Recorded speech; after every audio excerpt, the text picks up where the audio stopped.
ស្ដីបងប្អូននេះនៅផ្សារហុងកុង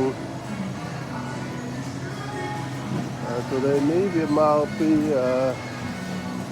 ទូរេននេះមកពីថៃ$5ជាងណែទូរេនមកពីថៃ$5ជាងនៅសល់$3ជាង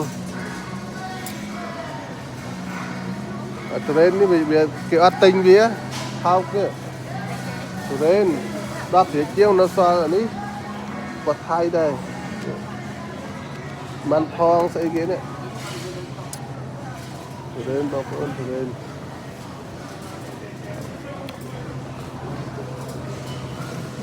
ស្អីក៏មានដែរ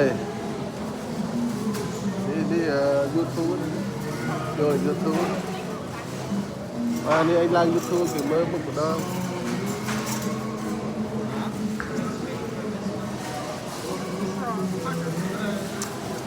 នេះបងប្អូនមកត្រាវ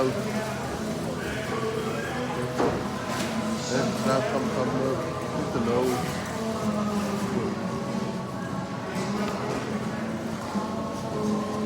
ដល់បងប្អូនដល់មើល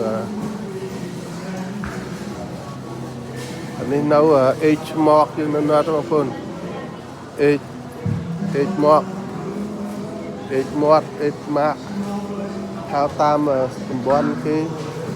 ហើយអាស្ពៃនេះឆ្ងាញ់អាស្ពៃចៃថោនេះវាដោះនៅលើដីនេះដោះនៅលើដីមានតូចតែអានេះស្ដាច់ធំហើយអានេះវាដោះនៅទៅលើឯងដើម្បីបងប្អូនដើរមើលមកជុំ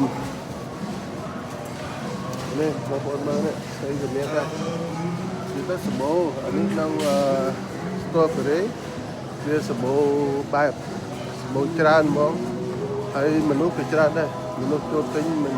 ច្រើនមែនទេប្រៀបដូចជាហាងដទៃហាងនោះច្រើននេះស្ទ័រេនៅមាត់ទៅបងប្អូន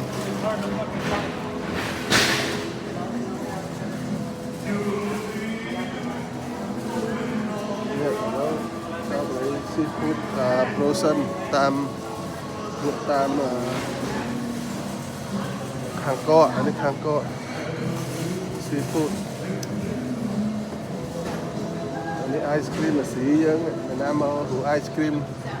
អាស៊ីមានទាំងអស់ ice cream អាស៊ីបងប្អូនមើល ice cream អានេះ ice cream ដែរ